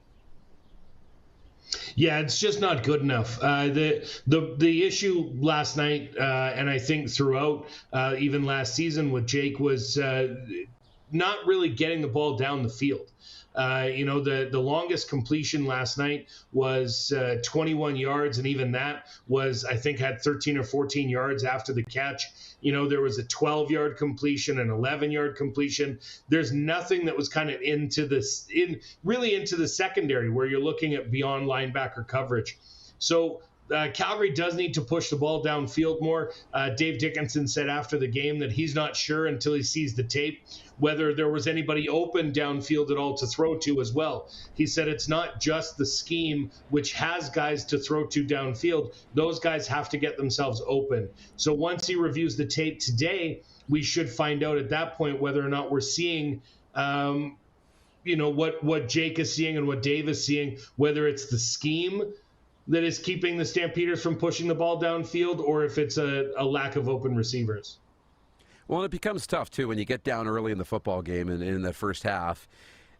It's hard to get Kadeem Carey into the game. 7 carries, 39 yards for Kadeem Carey. Peyton Logan had 3 carries for 34 yards. But it was a tough day for Kadeem to get going, too, and get that ground game established, which I think I was most excited to see how he would pick up after a great year last year. He came out of the game about 5 minutes into the third quarter. He was taken out of the game. He had some sort of injury, something dinged up. Didn't get clarity on that from the Stampeders, what that injury is yet and whether or not it should affect him long term. But he was brought out of the game. And on the flip side, you look at Peyton Logan. When you see the numbers, three carries for 34 yards, you think, oh, that's not a bad day. Well, he also got 18 of those yards on the last play of the game. So where the Calgary chose to run the ball, and he got 18 yards on that one carry. So there's a little bit of a when there's numbers and interpreting those numbers too. So I think Calgary didn't run the ball, and I kind of made the point today. I said if you're the Stampeders and you're only getting an 8 to 9 yard completion off of every pass, but you're getting 8 to 9 yards on your run game, does it matter if you run or pass? If they're not going to push the ball downfield, then it doesn't matter if they're not, if Kadeem Carey runs for 8 yards or Jake Mayer passes for 8 yards, it's the same 8 yards. So I love the idea of seeing Kadeem Carey get hot. Hopefully it is just a bit of a stinger that's going to keep him out for the game, but not for any prolonged period of time. He has had injury trouble throughout his career here in Calgary, staying healthy. He hasn't played a full season yet. When he is on the field, he's one of the most dynamic players in football. And for Calgary fans, you have to hope that it's a short-term thing. Yeah, there's no doubt. Electric player, fun to watch, great for the league. And, yeah, I'm with you. I hope it was more precaution than anything. And it's important, if with a history of injuries, take precaution. You got to make sure he stays healthy, and you saw how that game was going. So I guess the question now coming out of that game is how concerned should the Stampeder fan base be? I mean, it's one game. Let's not overreact here. But should there be a level of concern around this group, or is this just, you came against a good BC Lions team that has some pretty high expectations of their own? I'd say there's a combination of both. I think the BC Lions are a good team, but if Calgary wants to be a good team, they're going to have to compete with the BC Lions. They're going to have to compete with the Winnipeg Blue Bombers. The next chunk of their schedule is pretty soft. They have Ottawa, they have Saskatchewan. They also have Winnipeg in there, but of their next 6 games, they're not really looking at a lot of difficult opponents. This Stampeders franchise over the last 10 years or so has been a team that, they're typically 500 through 5 or 6 games. They're 3-3, they're 4-2, or they're 2-4. And then all of a sudden they get to the middle of the season and they just start railing off wins because all of the players that they've brought into the schemes, all of the rookies or all of the guys playing new positions, all kind of start to figure out what their role is within the game plan, and they start to roll through and get very successful. So an early season loss is not a surprise in Calgary. They lose the first game of the year a lot. And a lot of that has to do with the idea that they're putting guys into a system for the first time with live bullets. And so it ends up being a difficult system to grasp and therefore a difficult system to be successful in the early part of the season. Yeah, I think they will be fine. I'm not overly concerned. Jake Mayer will get this sorted out. One game, I think we move on. Hey, look, 3 Down Nation's got a great pick'em pool going on. Who did you pick? I'm really curious to see who you picked in the other games the rest of the weekend, starting tonight. Who do you got in the other games? I'll have to pull up the schedule because I was hyper-focused on Calgary. So just give me a second here. Hamilton and Winnipeg. I chose Winnipeg in this game, and again, for continuity reasons. Hamilton has so many new pieces. If you were to put this, week 3, week 4, this matchup, I might have taken Hamilton, depending on how Bo Levi Mitchell plays in these first couple weeks. But I did take Winnipeg for this game tonight because of the continuity there. They've got almost nobody new in the roster. Even Kenny Lawler, who was their big piece, a returning piece, he's suspended, so he's out for the game. I would expect that we'll see Winnipeg be victorious here tonight. Ottawa, Montreal on Saturday. Ottawa, Montreal. I mean, I guess we have to watch this game. A little shade. I'm sure it'll not surprise the Saskatchewan fans to hear that I don't like Cody Fajardo very much as a quarterback, and he wasn't great with Jason Moss when he was together the last time. So I don't know why they think that Jason Moss and Cody Fajardo will be successful this time either. I don't like them. They've lost their big weapon in Geno Lewis is now in Edmonton, and I don't know who else there is going to do anything from an offensive perspective in Montreal. So even without Jeremiah Masoli, I'm still taking the Ottawa Redblacks to beat Montreal in Montreal. I did as well. Yeah, the Cody Jason Moss thing is intriguing because the body language I saw last year, I didn't think they were on the same page. I'm a Cody fan. I like him. I didn't think they were on the same page, and I didn't think Cody was Jason Moss's kind of quarterback, if that makes sense. He's doing body language that's saying, hey, I'm trying to get you to go left, you're going right. We're not on the same page. But clearly they were, or they wouldn't have ended up together. I mean, Jason Moss signed as the coach, and then Cody signs as the quarterback. You'd think Jason would have some sort of say in that or conversation. So that was a big head-scratcher. I'll be watching to see how that relationship plays out. How about Edmonton and Saskatchewan on Sunday? I'm taking the Elks to end this, I think it's 1,340-day stretch without winning. Not just that, the Elks have never won a home game. The Edmonton Football Club never won a home game. They haven't won a home game since they changed the name. I think that goes out the window this weekend. I don't believe in Taylor Cornelius as a threat of a quarterback. But when you've got Craig Dickinson coming out and saying, I don't know who my offensive line starters are for the weekend, and I don't think we're going to figure it out this year. This year, he said. That is a damning statement of the talent of your offensive line. And when you've got guys like Jake Serezna in the middle, defensive tackle, he had 9 sacks in 10 games last year. He's going to be coming through the line. I think Kevin Brown was an absolute revelation at running back for this team last year. And then, yes, you lost Kenny Lawler, but you replaced him with Eugene Lewis. And for an inaccurate quarterback like Taylor Cornelius, who only completed 57% of his passes last season, you put Geno Lewis in there, that number is going to go up just by the factor of Geno Lewis. So that, I think Edmonton might shock the Rider fans and finally get this first franchise win at home. The Elks are selling guaranteed win tickets. You get a free ticket every time they lose. Your next game is free. So at this point, I think they've got to win it, and I think they get off to a good start here. Wow. I knew this was going to be a great hour of the show, and it's only going to get better. Ryan, I appreciate this. Happy to catch up, and enjoy the season, man. It's going to be a good one. Yeah, enjoy sunny Florida and enjoy Game 4 and go Vegas. I'm stuck in Saskatoon, so no sunny Florida. Well, I thought they said from sunny Florida. Well, we had a little bumper coming in, and it was the live shot from Florida coming into the show. But anyways, right. Okay. Enjoy. Ryan Ballantyne. Well, enjoy sunny Saskatoon. Yeah, I will. It actually is beautiful and sunny here. And Taylor Shire from the Regina Leader-Post will tee up what Ryan just said. We'll go into Saskatchewan. We'll get the details on that offensive line. We'll get the details on the Riders and Elks on Sunday.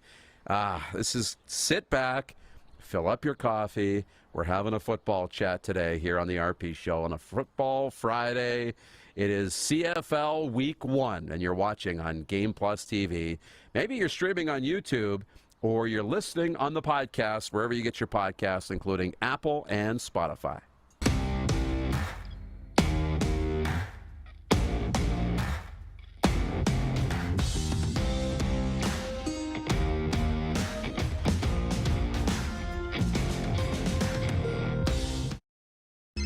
Text 902-518-3033. 902-518-3033. Pick up your phone and text RP, that's Rod Pedersen. Text 902-518-3033. Woody's RV World presents the Summer Football Road Trip, hosted by the Rod Pedersen Show and Engelheim. Tickets now available at rodpedersen.com. Charter transport, accommodations at the beautiful Hotel Clique, June 23rd to 25th. All the details at rodpedersen.com.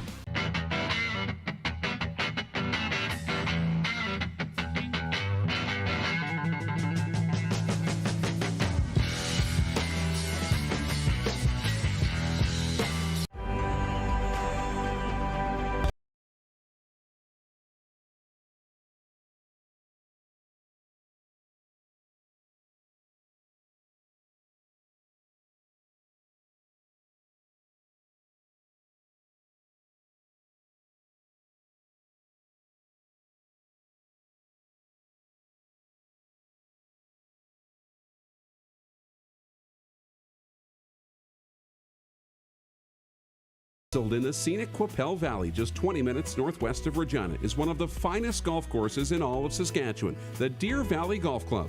The clubhouse has a full-service restaurant, and customers can enjoy a casual dining experience with spectacular views of the golf course and valley. A fully stocked golf shop, staffed by PGA of Canada professionals, is equipped to meet all of your golf apparel and equipment needs. Book your tee time, family event, or corporate tournament today at the Deer Valley Golf Club. Call 306-731-1445. I gotta hit the beat.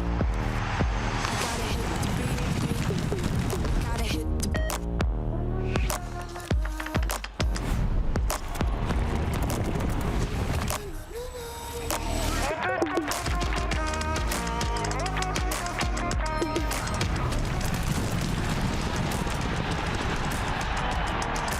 Download Dark Horse Bets today. beat. I gotta hit the beat.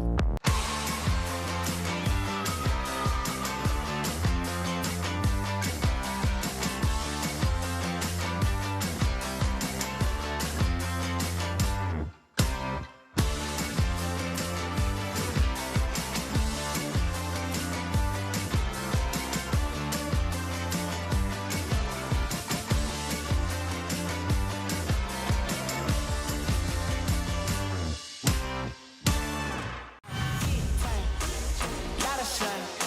Smoky in the air, that's a lot of pine. Big time, big time, big time, big time.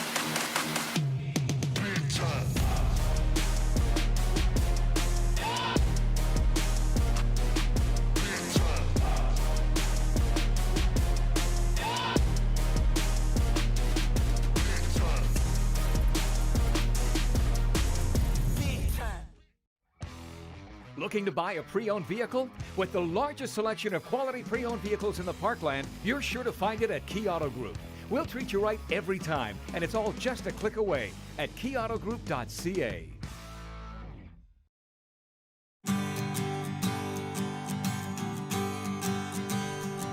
South Florida, that's a look, live look-in on an off day of the Stanley Cup Finals.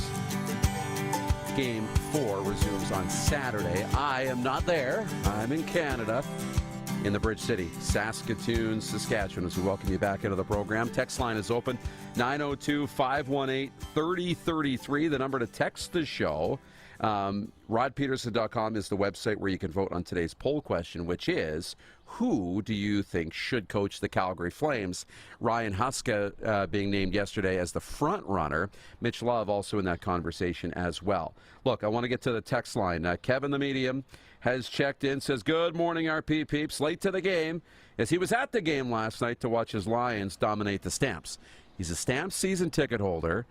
but a BC Lions fan, so at the game probably pretty happy last night. Daniel writes in on YouTube, says, here's my prediction in the East. Hamilton first, Toronto second, Montreal third, Ottawa fourth. And in the West, Winnipeg first, BC second, Edmonton third, Calgary fourth, Saskatchewan fifth. That would be a shock.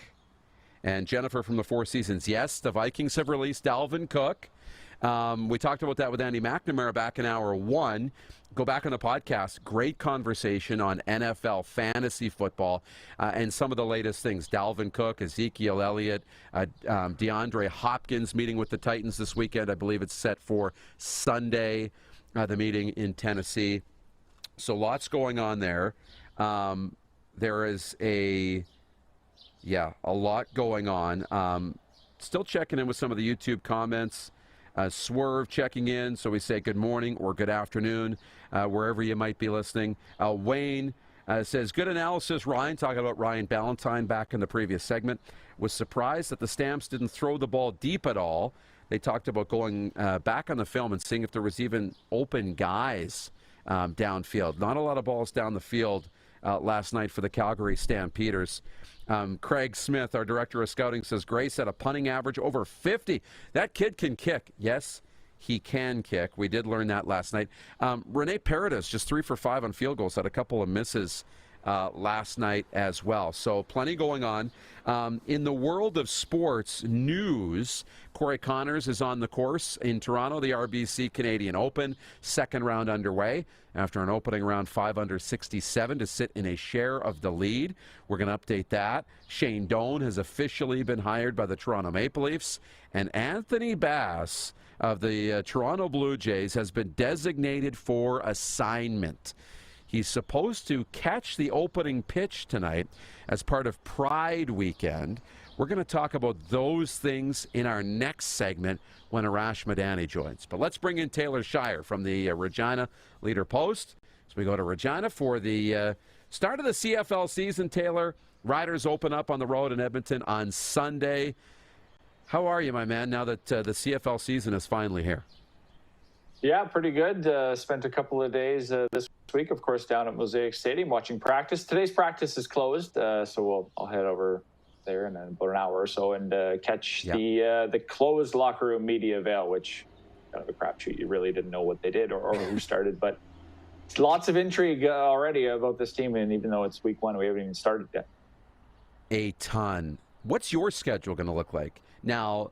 As the beat writer with the Post Media and the Leader Post, are you going to be heading to Edmonton for the game on Sunday, or will you be watching at home on TV?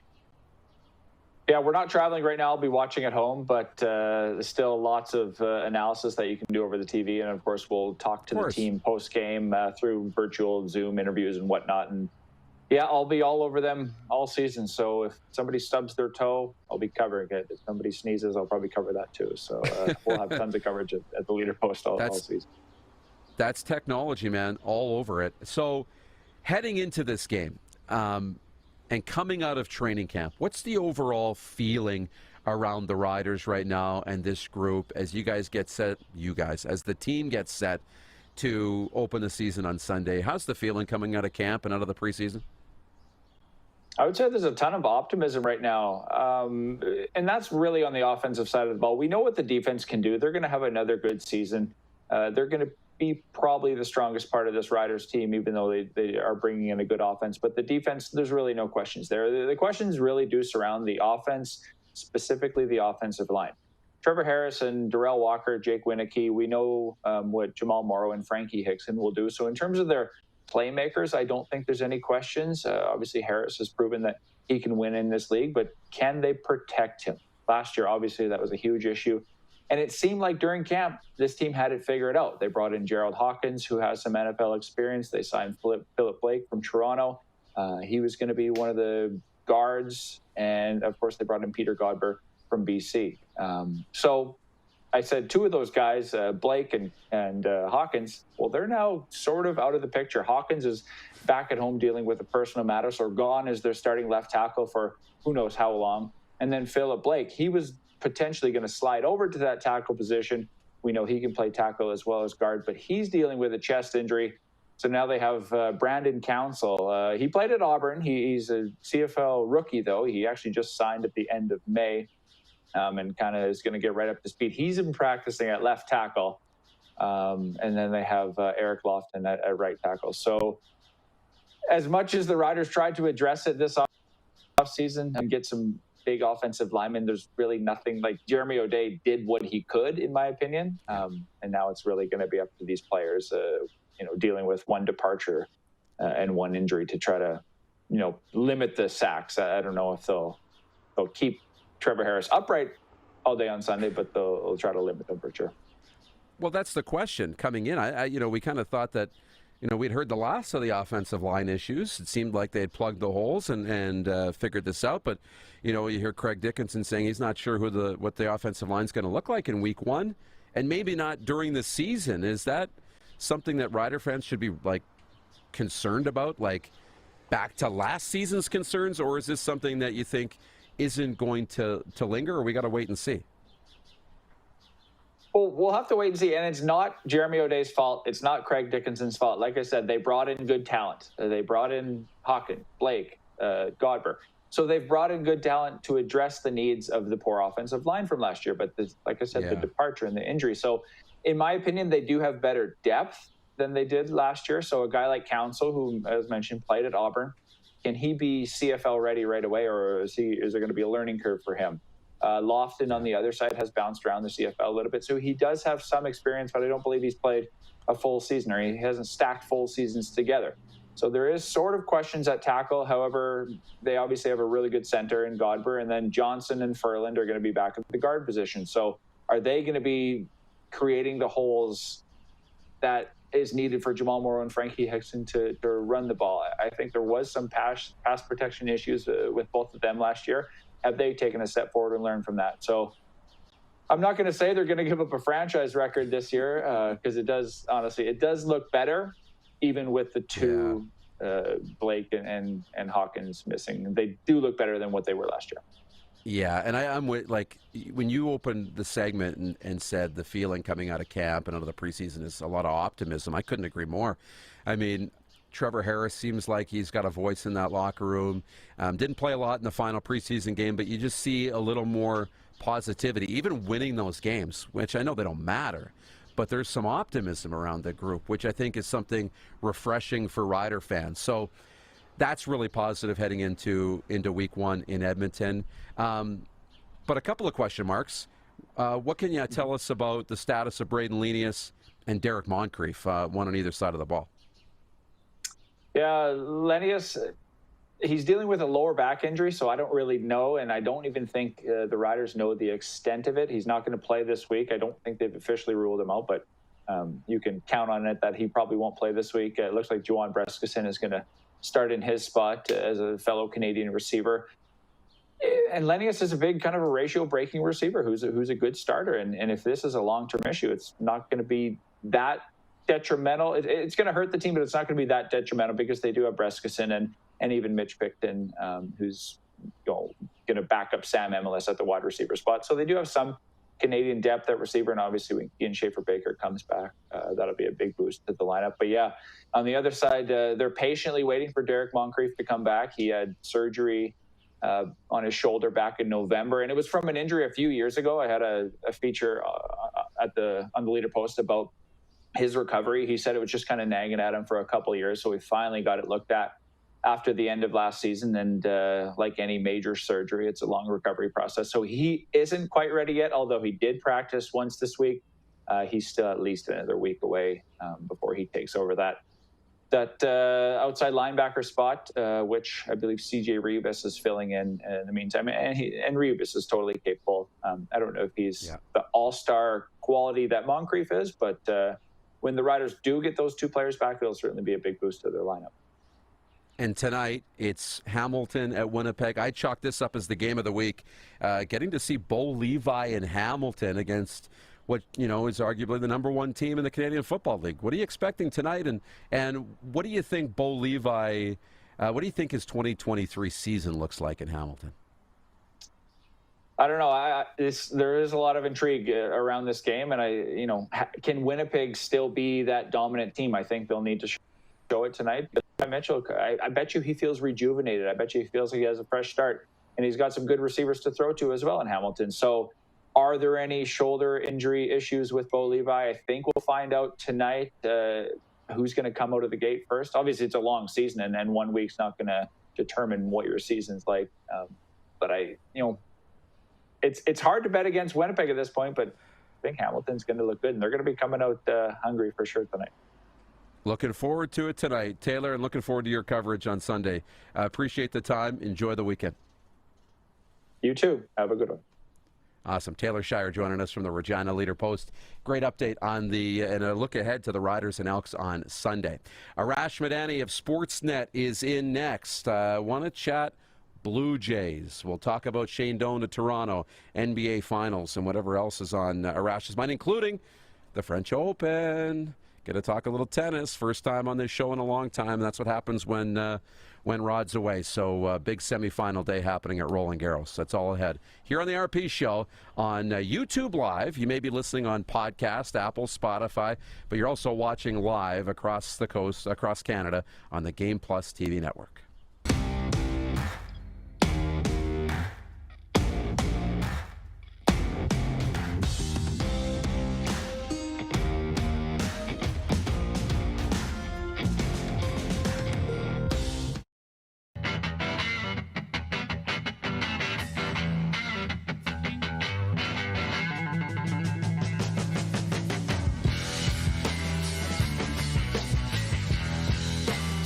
Hi, my name is Logan Stankoven.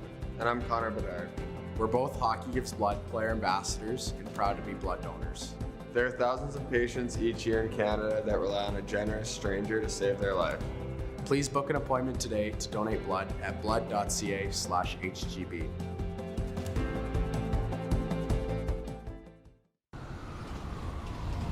I'm Bridget Lacquette. I'm a First Nation Olympic silver medalist, and I'm proud to represent Indigenous hockey players across Canada. Each year, hundreds of Canadians need a stem cell transplant from an unrelated donor to save their life. Anyone can have a hard time finding a stem cell match, but for Indigenous peoples, it can be even more difficult because just over 1% of prospective donors on Canada's stem cell registry are of Indigenous backgrounds. Be a hero. Join me in Hockey Gives Blood in helping to make a life-saving difference to those in need. Register today at blood.ca/beahero.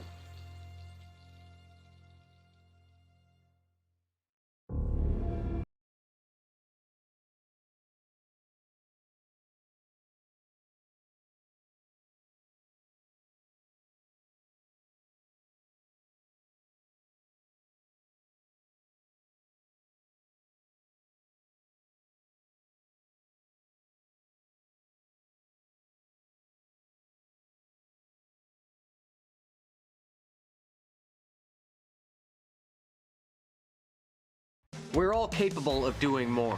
More speed, more reps, more commitment to getting every detail perfect. And that's why it's important we never miss a donation appointment. Blood and plasma donors are needed every day in Canada to support thousands of patients that rely on Canada's lifeline. We're asking you to join the Hockey Gives Blood Partners for Life team. Join today by downloading the Give Blood app or book online at blood.ca/HGB. Selection, service, price, parts, and knowledge. That's the Woody's RV World difference. With 7 locations in Western Canada, there's always one nearby. Visit us today or at woodysrv.com. If adventure awaits, Woody's RV World is with you all the way. Does this look familiar? Your fans deserve an incredible arena experience. It's time for an upgrade. Stunning graphics. Revenue opportunities are just the beginning with our in-venue display systems and scoring technology. Let us help you find the best solution for your facility. EDG, always delivering the best fan experience. Business owners and marketers. Okay, we know you think we're pretty cool. That's why we want you to share in the coolness factor. Partner with the Rod Pedersen Show and market your business every weekday to sports lovers just like yourself. Take advantage of our many cost-effective commercial and promotional opportunities.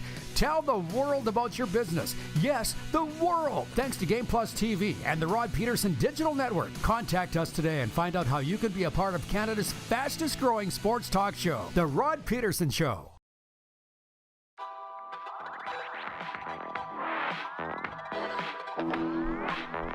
South Florida, that is the home of an off day in the Stanley Cup Final, but not in the NBA Final, where Game 4 will tip off later tonight. The Nuggets holding a 2-1 series lead over the Miami Heat in their NBA Championship Final.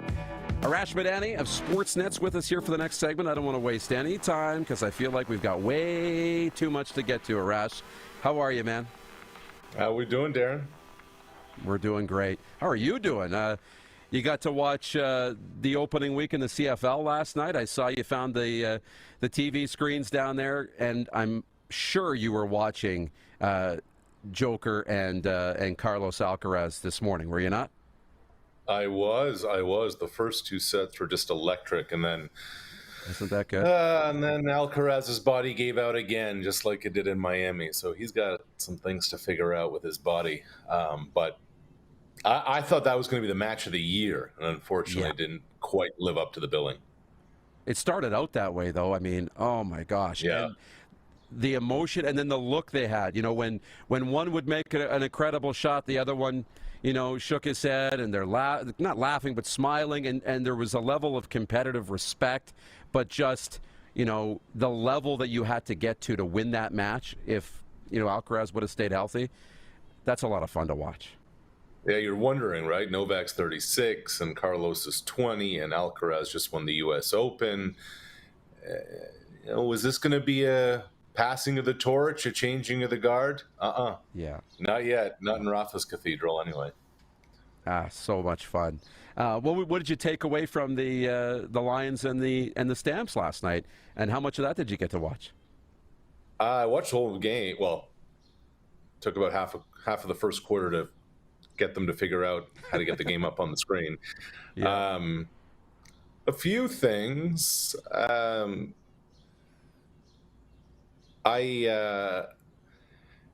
thought that was really important for the Lions, that win, because there are going to be a lot of questions. Well, there have been a lot of questions around Vernon Adams, you know, as the guy after Rourke. And to come out, get a 2-score win, throw the ball well, have a really good first half. I thought that was really important and really strong. You know, made the one mistake with the pick. And I don't know, Darren, I don't know if you remember, late in the game, I think they were up 7. And Adams stood in there on a blitz and just took a hit when he got trucked. And I don't think a younger Vernon Adams does that. So I think we saw a little bit of an evolution. The other is, I've been saying this about the Stampeders for a few years now. I think they're a reputation team. I don't know how good that Calgary roster is. I don't know. I have a lot of questions about the Stamps, and this may sound hot takey, but I don't think it is. I think it's really accurate. I don't think Calgary's the best team in Alberta. I think Edmonton's better than them. Whoa. I think Edmonton's talent is better than them. I think their quarterback, Taylor Cornelius, is my under-the-radar pick for CFL MOP this year. And I just think that your favorite commissioner likes to say beginning of new beginnings all the time. I think the Stampeders, this is the beginning of, oh man, we got to change some things here. They've been kind of hanging on to, they haven't made a decision of who and what they want to be, and it's really starting to become evident. Wow. Yeah. Last night should have some concern. You passed the torch officially to Jake Maier, 166 yards in the ball game. Didn't get a touchdown. Never looked comfortable. Late. No, never did. Wasn't sharp. So that's tough. Yeah. Wow. Now you got me really intrigued to watch Sunday, Saskatchewan, Edmonton, to see what this Elks team is all about. Because you're right, they're just quietly assembling a lot of really talented pieces. I'll tell you what about Cornelius. I think this is really interesting, and my pal Adam Chernoff pointed this out, that for the first time ever, Taylor Cornelius in his professional career, CFL, XFL, whatever. Darren, you know what he didn't do this offseason? For the first time ever, Taylor Cornelius didn't go back to Amarillo, Texas to work landscaping in the offseason. Wow. Now think about that. You want to be a franchise quarterback in the professional, as a professional, and this dude had to do that. And think about how just physically and mentally drained you would be in the heat of Texas after, basically trying to make some extra money to pay the bills. Because Edmonton paid him, Cornelius didn't have to do that. Instead, he went to San Diego, worked out with a quarterback guru who works with a bunch of NFL quarterbacks. And the knock on Cornelius always had been that this dude doesn't pull the trigger fast enough. He's not a quick enough decision maker. Well, spending 4 months down there, full-time football, some of the quotes out of Edmonton in training camp is Chris Jones saying, that's the biggest difference we've seen from this dude. So there's literally no pressure on Cornelius. Nobody's talking about the Elks right now. He's got some weapons around him, and I'm just really intrigued to see what he's going to be able to do this season. It's going to be fun. I can't wait. What got me intrigued about the Edmonton Elks? Look, I know we don't have a ton of time here, but a couple of things I wanted to get to. The big one was Anthony Bass. In Toronto. We haven't talked enough about this yet today, but met with the media yesterday. This got released, by the way, or DFA'd. Yeah, and this morning we find out he's designated for assignment. He regrets sharing the anti-LGBTQ video on Instagram in late May, but he stands by what he says are his religious beliefs. And here was the quote for me. He said, I felt like it was too much of a distraction. He didn't want to be a distraction. He's not really sorry about posting it. He doesn't think it's an issue. So he's not apologizing, but he's apologizing for being a distraction. And then he was supposed to catch the opening pitch a day as part of the Pride festivities and the Pride weekend and part of Pride Month. And to me, this is a big head scratcher as to what the Jays were going to do. And we find out today that he's going to be designated for assignment. I don't know that they had any other option. I don't know that you, in this climate, hold up, world. Darren. Yesterday, the general manager of the team sat in the dugout and defended keeping him around. Yeah. Yesterday, day 10 of this saga. And on the 11th day, those Blue Jays have decide to send Bass out. Like, this has been an illustration. This is going back to last Monday, 2 full work weeks. This has been an illustration organizationally on everything not to do. Yeah. Like, this has been from a decision-making standpoint, from a public relations standpoint, from a communication standpoint, from a baseball standpoint, they just thought this was going to go away. And then to have an availability where the player doubles down and the general manager says the apology was authentic. I mean, there are not enough superlatives to go about how epic dysfunction this really is. It really isn't. Like, there's one thing to say, all we can all have our own Don't forget, all self-inflicted. Yeah. Like, and you say doubles down. I mean, that's exactly what he did. I was expecting to hear, okay, and I'm a big second chance guy, and we need to evolve and learn, and we don't live in the same world as we did last week or last year or last decade. The world changes. And so we should be allowed to evolve and grow and adapt to changing climates and cultures. If you believe in it. There has to be a want to from the person in order to do that. He showed no signs of that. You say he doubled down. He did. He doubled down. And there's a complete difference between saying we can all have our own viewpoints and then outright, being vocally against one of those viewpoints. I mean, it's the reason why we have different churches. We have different places where you can go and pray and believe in different gods, and we let you, and you do your thing, and I'll do mine, and I respect that, if we have different viewpoints. But to come out and tell people to boycott this or boycott, now you're attacking, different viewpoints, and that's where, he doubled down on that and didn't apologize for saying it, and wishes he wouldn't have been a distraction. So. It is tough, and I understand players have a want and a desire to, speak what they believe. But look at the Colin Kaepernick situation. It's hateful. It feels like it's hateful. You have to. It's hateful. It's hateful, and there's just no place for it. And in a market like Toronto, that's so culturally diverse, you just can't have somebody like that associated with your professional sports team. You can't. So Anthony Bass and his 5 ERA is going to be headed out of town. And my question is, will there be popcorn served on the flight out wherever he's headed? It's one after another after another. So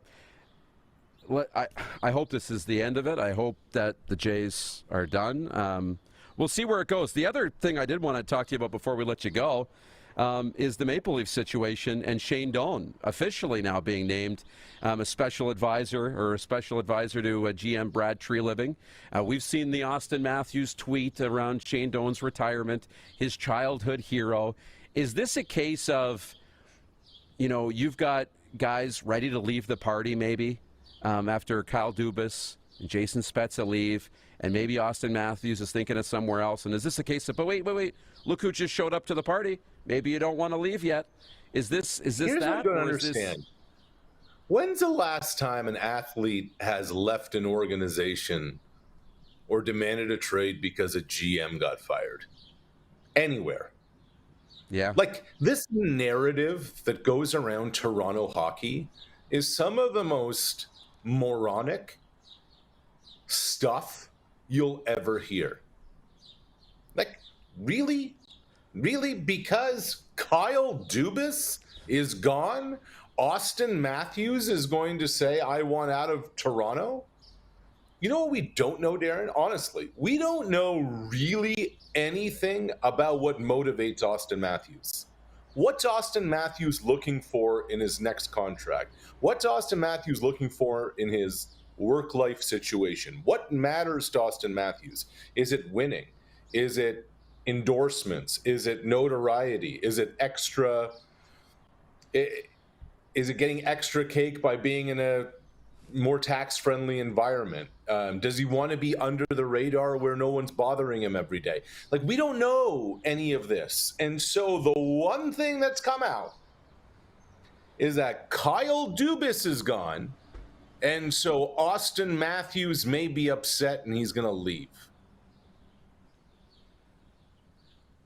Bro. I know. Come on now. Yeah, come on now. Now look, bring in Shane Doan, great. If that makes Austin Matthews happier, smart move. Fine. But, how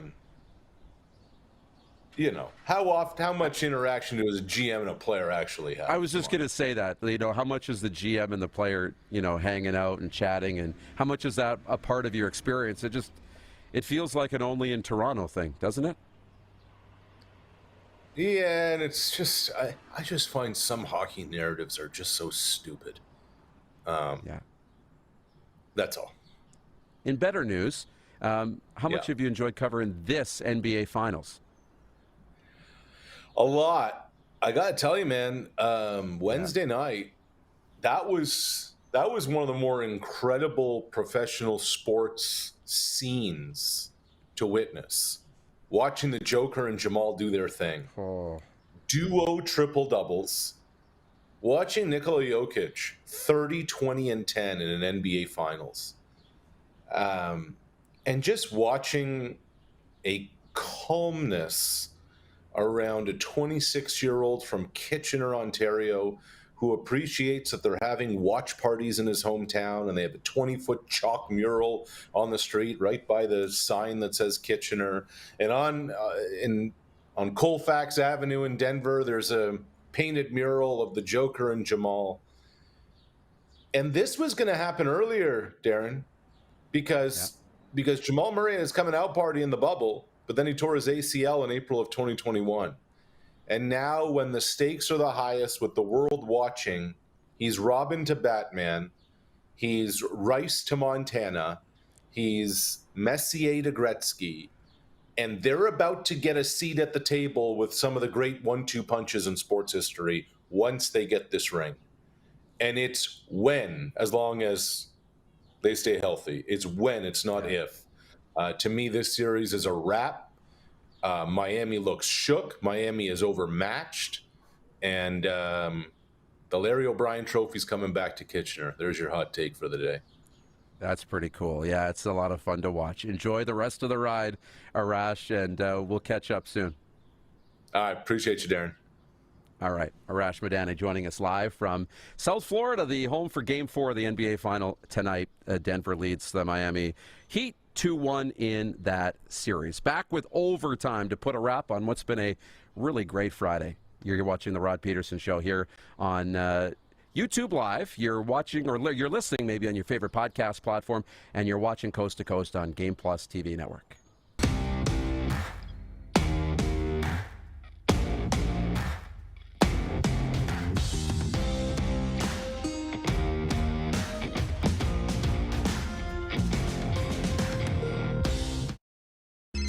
Text 902-518-3033.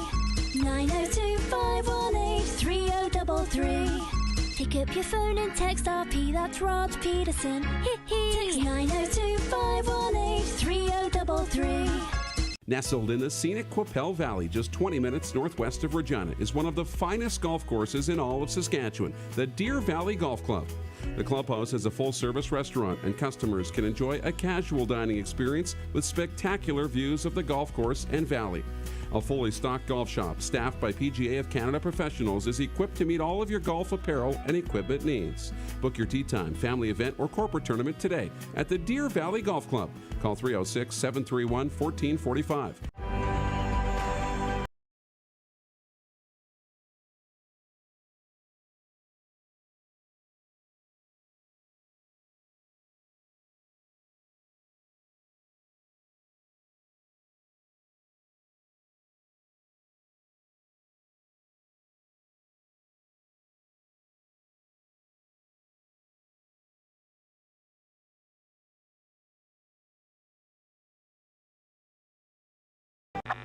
Does this look familiar?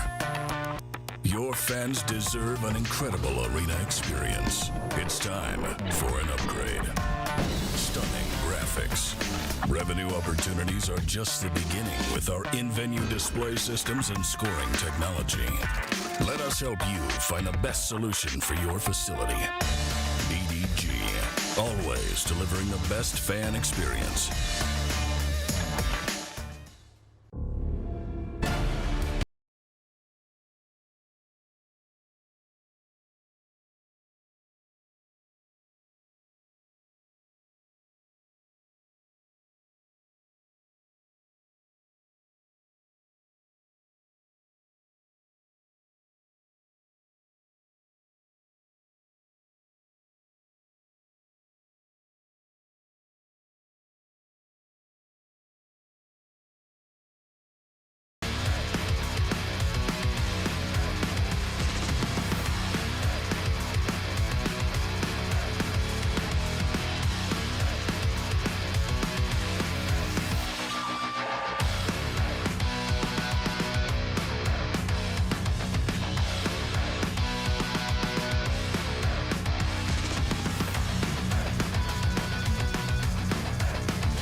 Looking to buy a pre-owned vehicle? With the largest selection of quality pre-owned vehicles in the Parkland, you're sure to find it at Key Auto Group.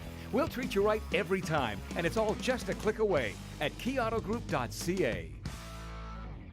Woody's RV World presents the Summer Football Road Trip, hosted by the Rod Pedersen Show and Engelheim. Tickets now available at rodpedersen.com. Charter transport, accommodations at the beautiful Hotel Clique, June 23rd to 25th. All the details at rodpedersen.com.